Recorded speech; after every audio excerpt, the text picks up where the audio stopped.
सातारा जिल्ह्यातील साहित्यिकांचे योगदान या विषयावर मांडणी करण्यासाठी मी निरंजन फरांदे यांना विनंती करतो.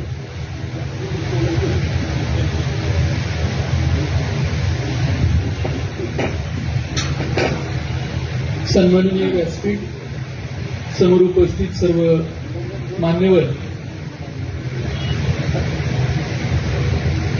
सातारा जिल्हा ग्रंथोत्सव समितीच्या वतीने 99व्या अखिल भारतीय मराठी साहित्य संमेलनाच्या पार्श्वभूमीवर या ठिकाणी दरवर्षीप्रमाणे हा ग्रंथोत्सव साजरा केला जातोय आणि या ग्रंथोत्सवात एक अत्यंत महत्वाचा परिसंवाद सातारा जिल्ह्यातील साहित्यिकांचं साहित्य चळवळीसाठी आणि एकूण मराठी सारस्वताला असलेलं योगदान या विषयावर काही मांडणी करण्यासाठी मी उभा आहे. या परिसंवादाचे सन्माननीय अध्यक्ष आणि श्री स्वामी विवेकानंद शिक्षण संस्थेचे माजी सहसचिव प्राचार्य डॉक्टर शेजवळ साहेब, पुणे विभागीय अधिस्वीकृती समितीचे सन्माननीय अध्यक्ष आणि दैनिक पुढारीचे निवासी संपादक हरीशजी पाटणे, ज्येष्ठ साहित्यिक लेखक प्राध्यापक J P. Desai sir,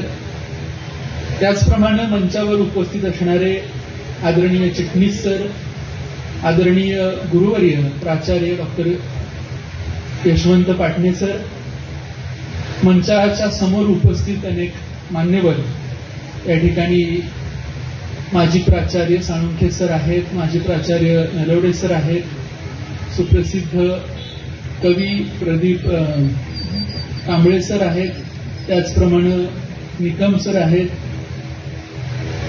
Sunita Kadam madam आहेत, माजी शिक्षण संचालक या ठिकाणी राजकुमार निकम सर हे देखील अत्यंत उपस्थित आहेत, आदरणीय दिनकर पाटील सर, म्हणजे समोर उपस्थित सगळीच मान्यवर मंडळी मंचावर उपस्थित असणाऱ्या या मान्यवरांच्या तोलामोलाची आहे. तेव्हा आपण समोर उपस्थित सर्व या ठिकाणी आवर्जून उल्लेख करायला पाहिजे, माझे चुलते तात्यासाहेब फरांदे या ठिकाणी आहेत, त्याबरोबर प्राध्यापक महापुरे सर, सुप्रसिद्ध कवी नेवसे सर या ठिकाणी आहेत. मी या परिसंवादामध्ये रयत शिक्षण संस्थेच्या उच्च शिक्षण विभागाचे सहसचिव आणि मराठीचे सुप्रसिद्ध प्राध्यापक आणि आत्ता सावित्रीबाई फुले महिला महाविद्यालयाचं नेतृत्व सांभाळणारे माझे गुरु प्राचार्य डॉक्टर शिवलिंग वेंकुदेळ सर यांच्या वतीनं मांडणी करण्यासाठी उभा आहे. पाटणी सरांनी मला सांगितलं की तूही थोडंसं बोल, पण या मांडणीमध्येच या विषयाच्या अनुषंगानं सारासार सगळ्या गोष्टी आलेल्या आहेत आणि परिसंवादात वेळेची मर्यादा लक्षात घेऊन मी थेट मांडणीला सुरुवात करतो. सातारा जिल्हा आणि सातारा जिल्ह्यातलं साहित्यिकांचं योगदान या विषयाच्या ऐवजी सातारा जिल्ह्यातील साहित्याचा समृद्ध आणि प्रगल्भ वारसा असं सुद्धा या परिसंवादाचं नाव होऊ शकलं असतं, कारण इतकं मोठं योगदान, अतुलनीय योगदान हे सातारा जिल्ह्यानं या मराठी साहित्याला दिलेलं आहे.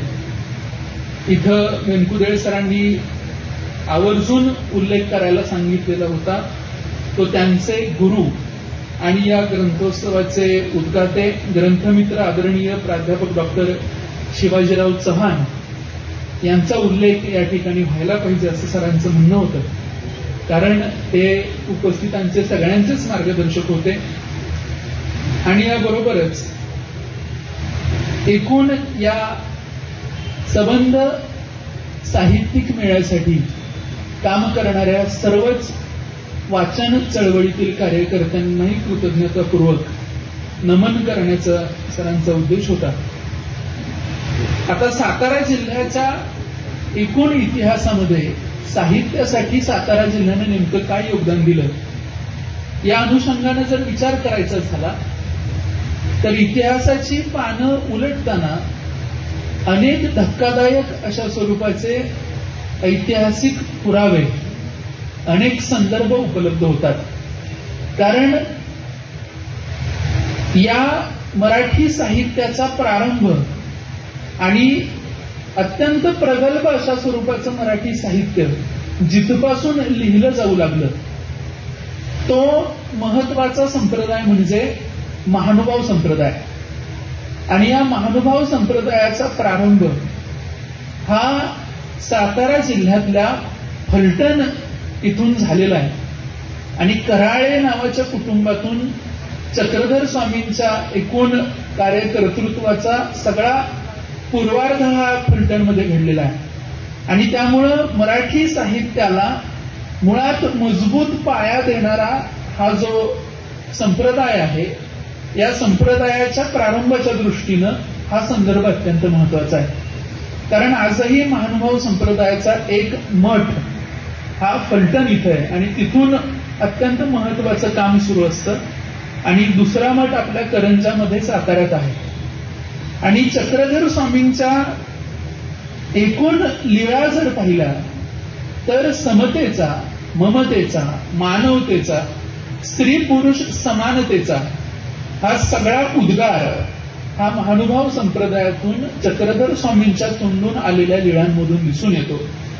त्यामुळं मानवमुक्तीच्या चळवळीच्या अनुषंगानं सुद्धा महानुभाव संप्रदायाचं जे योगदान आहे ते कधीही अनुल्लेख करून चालणार नाही, इतकं महत्वाचं आहे. आणि मुळात मराठी साहित्याचा आरंभ काळ आणि त्यात महानुभाव संप्रदाय असणं आणि त्याचं साताऱ्याच्या मातीशी असलेलं नातं हे या ठिकाणी आपल्याला अधोरेखित करावं लागेल. त्यानंतर आणखी एक महत्वाची गोष्ट म्हणजे ज्या वारकरी संप्रदायानं मराठी साहित्य समृद्ध केलं, संपन्न केलं, समतेचा विचार हा सगळ्याच संतांनी आपल्या अभंगातून मांडण्याचं काम केलं, त्याचाही मोठा प्रभाव सातारा जिल्ह्यावर आहे. सातारा जिल्ह्यातला एक फार मोठा वर्ग हा वारकरी संप्रदायामध्ये आजही काम करत असतो. आणि वारी येत असताना आपल्या सातारा जिल्ह्यात रिंगण होतं, सातारा जिल्ह्यात वारीचा मुक्काम होतो, लोणंद त्या दृष्टीनं फार महत्वाचं आहे. आणि त्यामुळं सातारा जिल्ह्यातल्या एकूणच महाराष्ट्रामध्येच जे काही वारकरी संप्रदायाचं तत्वज्ञान खोलवर रुजलेलं आहे त्यात सातारा जिल्हा सुद्धा आपल्याला दुर्लक्षून चालणार नाही. कारण गावखेड्यातल्या मातीतल्या सर्वसामान्य स्त्रियांच्या तोंडी सुद्धा अनेक अभंग या संतांचे आपल्याला दिसून येतात. त्यामुळं हाही एक महत्वाचा संदर्भ इथे घ्यायला पाहिजे. त्याबरोबरच मध्ययुगीन मराठी वाङ्मयामध्ये जे नवीन संप्रदाय निर्माण होत होते त्यातला एक संप्रदाय तर थेट आपल्या सातारा जिल्ह्यातच निर्माण झाला आणि तो म्हणजे समर्थ संप्रदाय. समर्थ रामदासांचं जे काही काम आहे आणि समर्थ संप्रदायात जे काही लेखन झालं त्या लेखनानं मध्ययुगीन मराठी साहित्य हे आणखी समृद्ध केलं असंही या ठिकाणी आपल्याला दिसून येतं. आणि आता अलीकडे आमच्या पिढीमध्ये साक्षी महामुलकर या अगदीच महाविद्यालयीन वय असलेल्या युवतीनं या सातारा जिल्ह्यामध्ये फिरून सातारा जिल्ह्यातल्या वेगवेगळ्या प्राचीन भागांचा अभ्यास केला, मंदिरांचा अभ्यास केला, लेण्यांचा अभ्यास केला आणि त्यातून प्राचीन साताऱ्यावरती जे काही पुस्तक लिहिलेलं आहे ते पुस्तक अगदीच 1-2-3 महिन्यामध्येच या पूर्वी प्रकाशित झालेलं आहे. लोकायत प्रकाशनानं ते पुस्तक प्रकाशित केलंय. तर त्या पुस्तकाचा जरी विचार आपण केला तरी सुद्धा म्हणजे एक ती सुरुवात महानुभाव संप्रदायापासूनची ते आज लिहिती पिढी इतका मोठा पट या सातारा जिल्ह्यातील साहित्यिकांनी मराठी साहित्याचा व्यापलेला आहे हे आपल्याला दिसून येतं. त्याबरोबरच आणखी एक अतिशय महत्वाचा भाग इथं आवर्जून नोंद करायला हवा. तो म्हणजे पुढच्या काळात म्हणजे आधुनिकतेची चाहूल लागल्यानंतर आणि सामाजिक परिवर्तनाच्या ज्या चळवळी सुरू झाल्या त्या चळवळींचा विचार करता क्रांतीसूर्य महात्मा ज्योतिबा फुले यांचं योगदान हे आपल्या सगळ्यांना सर्वश्रुत आहे. आणि त्यांची कुलभूमी कटगुण ही देखील आपल्या सातारा जिल्ह्यात आहे. आणि त्यांचं शेतकऱ्याचं असूड असेल किंवा गुलामगिरी असेल, ब्राह्मणाचं कसब असेल, तृतीय रत्नसारखं नाटक असेल, ही सगळी मांडणी आणि सार्वजनिक सत्यधर्म सारखं एक महत्वाचं पुस्तक इतकं मोठं काम महात्मा फुल्यांनी जे केलं त्या कामालाही साताऱ्याचे संदर्भ असल्याचं दिसून येतं.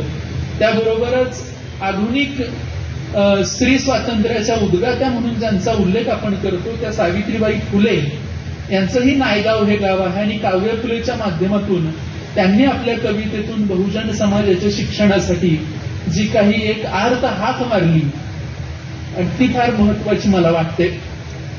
म्हणजे ज्ञान नाही, विद्या नाही, ते घेण्याची गोडी नाही, बुद्धी असून चालत नाही, तयास मानव म्हणावे का, हा प्रश्न बहुजन समाजाला सावित्रीबाईंनी विचारला. त्यांचंही गाव, त्यांची कुलभूमी ही नायगाव असलेलं आपल्याला दिसून येतं. आणि ह्या सगळ्याबरोबर आणखी एक संदर्भ इथं द्यायला पाहिजे, तो म्हणजे जरी इंग्रज अधिकारी असला तरी ग्रँड डफनं साताऱ्याच्या दरबारात अधिकारी म्हणून इंग्रजांचा प्रतिनिधी म्हणून काम करत असताना आपण जिथं बसलेलो आहोत त्याच्यापासून अगदी जवळ पलीकडच्या बाजूलाच असलेला न्यायालयाच्या पाठीमागचा जो बंगला आहे तिथं बसून मराठ्यांच्या इतिहासाचं लेखन केलं. भले त्यात असंख्य चुका होत्या, अपूर्णता होती, त्रुटी होत्या, पण तरी देखील मराठ्यांच्या इतिहासावर वस्तुनिष्ठ स्वरूपाच्या लेखनाची सुरुवात ही ग्रँड डफनं केलेली दिसून येते आणि तोही त्या अर्थानं साताऱ्यामध्येच मराठ्यांचा इतिहास लिहिला गेला. हाही संदर्भ या ठिकाणी आपल्याला आवर्जून लक्षात घ्यायला पाहिजे. त्यानंतर राजर्षी छत्रपती शाहू महाराजांचं नाव या ठिकाणी आपण आवर्जून घेतलं पाहिजे, कारण त्यांनी प्रबोधनकार ठाकरेंना प्रतापसिंह महाराजांचं चरित्र लिहिण्यासाठी काही एक मदत केली होती आणि ते काम प्रबोधनकार ठाकरेंवर सोपवलेलं होतं. म्हणजे मराठी साहित्यामध्ये प्राचीन काळापासून मध्ययुगापासून आधुनिक काळापर्यंत आणि सामाजिक परिवर्तनाचं जे काही काम सुरू झालं त्यामध्ये सुद्धा या सातारा जिल्ह्यानं आणि सातारा जिल्ह्यातल्या साहित्यिकांनी जे योगदान दिलेलं आहे ते आपण नाकारू शकत नाही. आणि सगळ्या एकूण वाङ्मयाच्या इतिहासात ते पुन्हा पुन्हा पुन्हा पुन्हा गिरवलं जाणार आहे, अधोरेखित केलं जाणार आहे.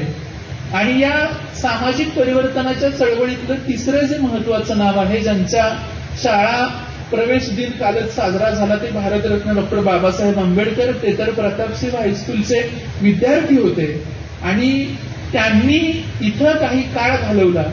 विशेष म्हणजे त्यांच्यावर इथल्या शिक्षकांचे संस्कार झाले आणि पुढे त्यांनी भारतीय संविधानासारखा सगळ्याच एकूण साहित्य, समाज, संस्कृती या सगळ्याच्या पेक्षा वर असणारा आणि आधुनिक भारताचा ग्रंथ, धर्मग्रंथ म्हटला जाईल असं संविधान त्यांनी आपल्याला दिलं.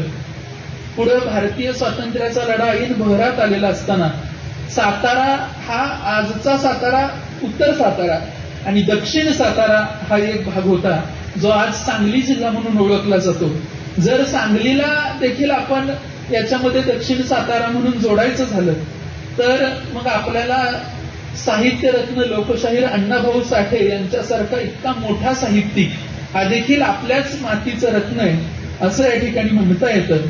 आणि एकूण मराठी आधुनिक जे काही मराठी साहित्य लिहिलं गेलं आणि नवीन प्रवाह जे काही उदयाला आले त्यामध्ये ग्रामीण साहित्याचा जो प्रवाह आहे त्या प्रवाहाने एक मोठी क्रांती केली आणि महात्मा फुले हे त्या ग्रामीण साहित्य प्रवाहाचे एक प्रेरणास्रोत होते आणि त्यांच्याकडून प्रेरणा घेऊन ग्रामीण साहित्य उदयाला आलं, पुढं आलं. त्या ग्रामीण साहित्यामध्ये बोधेंच्या सारखा इतका मोठा साहित्यिक आपण सातारा जिल्ह्यानं दिला आणि त्यानंतर एक साहित्य प्रवाह उदयाला आला, तो म्हणजे दलित साहित्य प्रवाह. त्या दलित साहित्य प्रवाहाला सशक्त करणारे लेखक देखील साताऱ्याच्या मातीत होऊन गेलेले आहेत. त्यामध्ये पहिलं स्त्री दलित आत्मकथन ज्यांनी लिहिलं, जीन आमुस हे त्याचं नाव, त्या बेबी कांबळे या सुद्धा आपल्या फलटणच्या आहेत.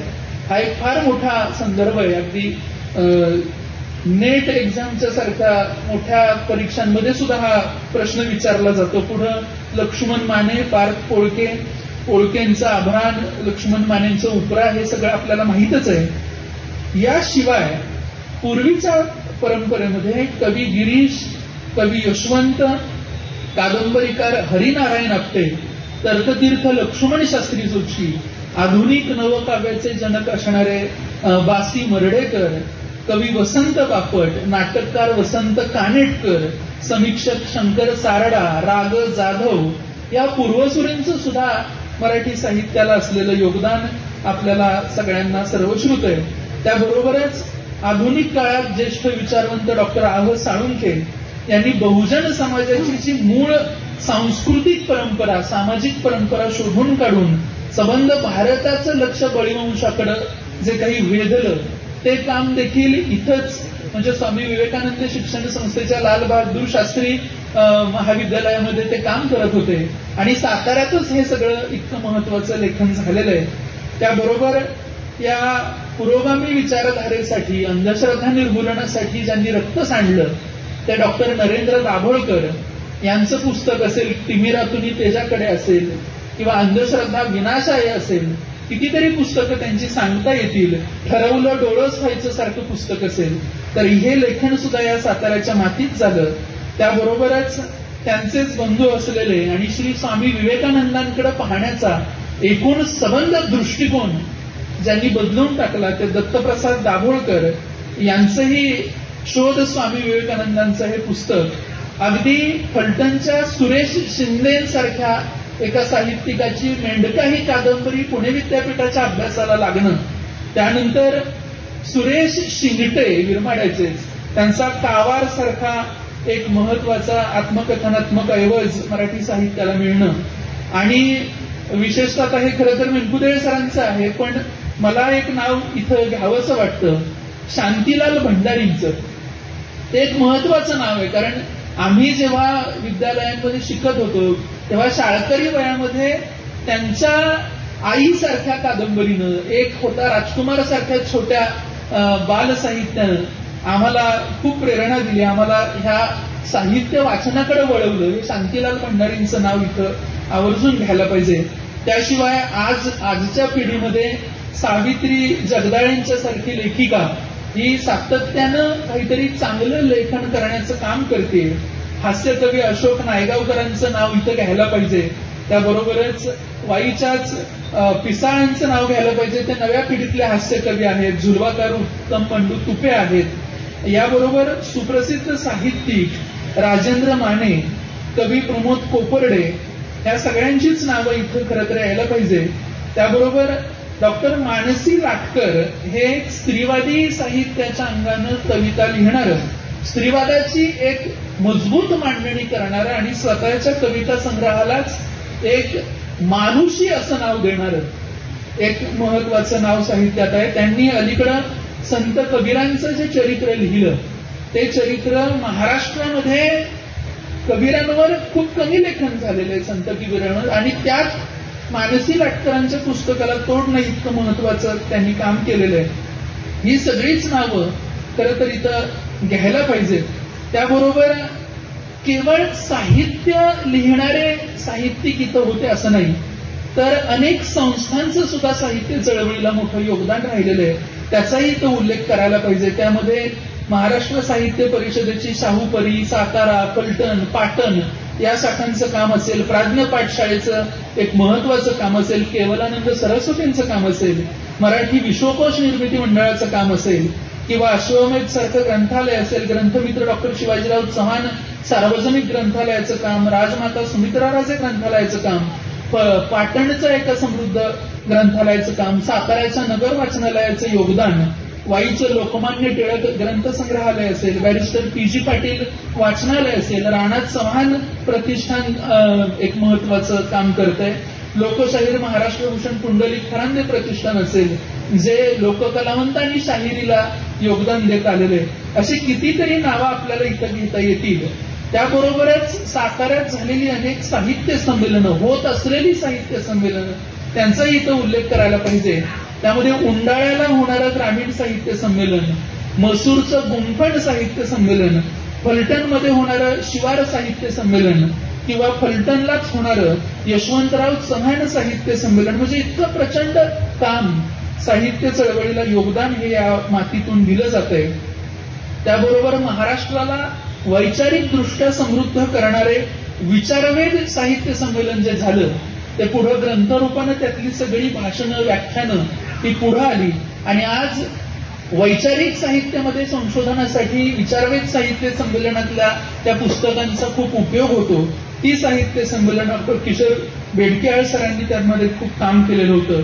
संबोधी प्रतिष्ठानने केलेलं काम असेल, त्याबरोबर प्रमोद कोपरडे प्रतिष्ठान या ठिकाणी ते काम करतंय. हे सगळं काम आणि पूर्वीच्या पिढीमध्ये म्हणजे 1905 पासून खरं तर मराठी साहित्य संस्कृती आणि चळवळीला जे काही योगदान दिलं गेलं की साताऱ्याचे सुप्रसिद्ध साहित्यिक रघुनाथ पांडुरंग करंदीकर त्यांच्या अध्यक्षतेखालचं झालेलं काम असेल किंवा अर्थतज्ञ नवी गाडगीळ, समीक्षक वाल कुलकर्णी, दुर्गा भागवत, सुभाष भेंडे, विद्याधर गोखले, आनंद यादव अशा दिग्गज साहित्यिकांनी साताऱ्यातल्या या सगळ्या संमेलनांची अध्यक्षपद भूषवलेली होती. तर्कतीर्थ लक्ष्मण शास्त्री जोशी ही सगळीच नावं इथं घ्यायला पाहिजे. श्री के क्षीरसागरांच्या सारख्या समीक्षकाचं नाव इथं घ्यायला पाहिजे. आणि एकूण नव्या पिढीमध्ये सुद्धा राकेश साळुंखेंच्या सारखा एक साहित्यिक ताकदीनं आता पुन्हा एकदा बळीवंशाच्या दिशेनं चाललेला आहे आणि तिथून एका इथल्या ऐतदेशीयांची जी काही संस्कृती ते शोधण्याचं काम ते करतायत. त्याबरोबर पर्यटनावर देखील त्यांचं चांगलं लेखन पुढे येतंय. सामाजिक चळवळीमध्ये विजय मांडके यांच्यासारख्या लेखकानं वारी समतेची हे पुस्तक लिहिलेलं असेल किंवा आवर्जून एक पुस्तक इथं नोंदवायला पाहिजे. पुरुषोत्तम शेठ यांनी लिहिलेलं तळमावल्याचे दिवस जे पुस्तक आहे ते सुद्धा खूप महत्वाचं पुस्तक. सुनील शेडगेंनी लिहिलेलं रेडी ते रेवस किंवा साताऱ्याच्या एकूण इतिहासाच्या अनुषंगाने केलेली मांडणी. निलेश महिगावकरांचं नाव इथं आवर्जून घ्यायला पाहिजे. बाबळी कॉलिन सारखी कादंबरी आता कर्मवीर भाऊराव पाटील विद्यापीठानं अभ्यासक्रमामध्ये तिचा समावेश केलेला आहे. विशाल बनकर सारखा वाई भागातला एक प्रत्यक्ष सीमेवर काम करणारा सैनिक आणि त्यानं लिहिलेला योद्धा हा कथासंग्रह आपल्याला इथं नव्या पिढीमध्ये दिसून येतो. किंवा गणेश बर्गेंची शिरसवाडी सारखी एक नवी कादंबरी. आणि सातारा आणि सांगलीच्या सीमेवर शेवटचं गाव असलेलं जे शेनवडी गाव आहे त्या शेनवडीतला लोणारी समाजातला एक युवक विठ्ठल खिलारी त्यानं सवळा नावाची कादंबरी या गेल्या वर्षीच प्रकाशित केलेली आहे. साताऱ्यात तिचा सन्मान पण झाला.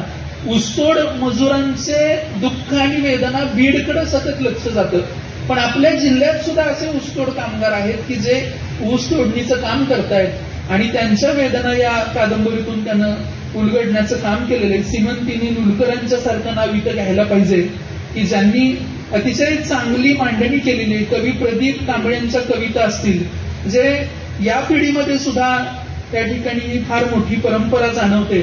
आपल्या समोरच संस्कृती प्रकाशनाचा मोठा स्टॉल लागलेला आहे आणि त्याच्यामध्ये काम करतायत सुनीता राजे या ठिकाणी. त्यांचंही नाव, त्यांच्या साहित्याचं योगदान आपल्या सगळ्यांना सर्वश्रुत आहे.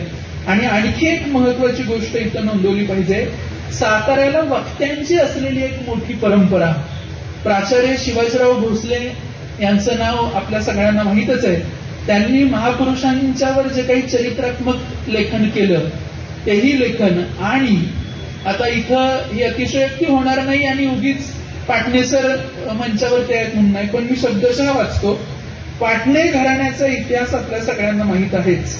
गुरुवर्य संभाजीराव पाटणे आणि मेनकुदे सरांनी लिहिले मित्रवर्य प्राचार्य डॉक्टर यशवंत पाटणे या पिता पुत्राने साताऱ्याच्या साहित्य, संस्कृती आणि कला क्षेत्राला दिलेलं योगदान हे अतुलनीय स्वरूपाचं आहे. आणि संभाजीराव पाटणे यांनी तर कर्मवीर अण्णांचं चरित्र त्या काळामध्ये लिहिलेलं होतं. त्यात खूप महत्वाचे आणि मूलभूत संदर्भ आहेत. आणि यशवंत पाटणे सर तर आपल्या लेखणीतून आणि वाणीतून चैतन्याचं चांदणं करण्याचं काम ते सातत्यानं करत आहेतच, हे आपल्याला सगळ्यांना कल्पना आहे. त्याबरोबरच राजकारणाच्या क्षेत्रामध्ये यशवंतराव चव्हाणांच्या सारखा इतका मोठा दिग्गज माणूस आपण भारताला दिला. त्यांच्या सगळ्याच साहित्य कृतींचं इथं नाव घ्यायला पाहिजे. इतकं महत्वाचं काम त्यांनी साहित्याच्या क्षेत्रात केलेलं आहे.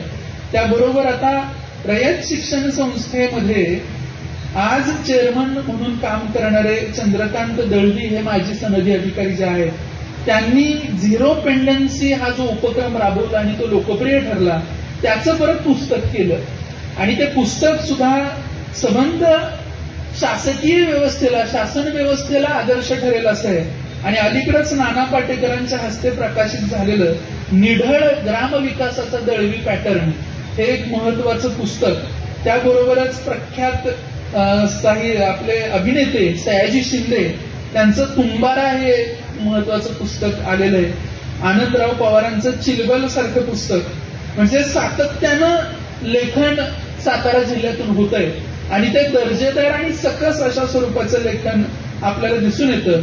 आणि नव्या पिढीमध्ये समीक्षा चांगली लिहिली जाते. नंदकुमार शेडगेंचं नाव इथं घ्यायला पाहिजे. त्यांची पुस्तकं येत आहेत. आणि मगाशीच चिटणीस सरांनी जो उल्लेख केला ते आमच्याच रयत शिक्षण संस्थेतले रयत सेवक, आमचे मार्गदर्शक, मराठीचे सुप्रसिद्ध प्राध्यापक डॉक्टर देवानंद सोनटक्के सरांनी कवितेच्या समीक्षेविषयी समीक्षेचा अंतस्वर असेल किंवा कवितेचा अंतस्वर असेल आणि त्यांची भालचंद्र नेमाडेंच्या साहित्यावर त्यांचा गाढा अभ्यास आहे, त्यांचंही नाव इथं घ्यायला पाहिजे. म्हणजे इतका प्रचंड मोठा पट हा सातारा जिल्ह्यातील साहित्यिकांनी मराठी सारस्वताचा व्यापलेला आहे. आणि ही परंपरा अशी अखंड सुरू राहणार आहे, प्रवाहीपणे ती राहणार आहे. कारण निलेश महिगावकरांचं दैनिक सकाळमध्ये जे आता सुरू आहे सत्र, त्यामध्ये नवे मातीतले कितीतरी असे पुढं नवीन नावं येत आहेत, जी अलक्षित होती, जी झाकलेली होती. ती नावं आता पुन्हा एकदा मोठ्या ताकदीनं पुढे येत आहेत. त्यांचं लेखन आहे. म्हणजे इतकं मोठं काम हे मराठी सारस्वतासाठी, साहित्यासाठी, वाङ्मयासाठी हे सातारा जिल्ह्याने केलेलं आहे. मला वाटतं माझा वेळ पण संपलेला आहे आणि एकूण समाजाच्या सर्व घटकांना स्पर्श करण्याचं काम आणि साहित्यिकांची नावं याच्यामध्ये आलेली आहेत. म्हणजे एकूण मराठी वाङ्मयाच्या इतिहासातलं एक पान वाचून दाखवण्याचं काम खरं तर मी केलेलं आहे. धन्यवाद. सरांच्या वतीनं मी या ठिकाणी काही एक मांडणी केली, आपण मला तशी संधी दिली, त्याबद्दल आपल्या सगळ्यांचे आभार मानतो आणि मी थांबतो. धन्यवाद निरंजनला धन्यवाद आणि एनकुदरे साहेबांना देखील खूप खूप धन्यवाद. निरंजनी म्हणजे त्याच्या मांडणीकडे, त्याच्या विवेचनाकडे आपण जर बारकाईने पाहिलं तर असं लक्षात येईल. तुमचा अस्मात कस्मात मी नेले का मजश्री चक्रधरे निरुपलित मराठी पियाची तुसा, असा आग्रह मराठी भाषेतून धर्मग्रंथाचं लेखन करणाऱ्या महानुभाव पंतांना धरला.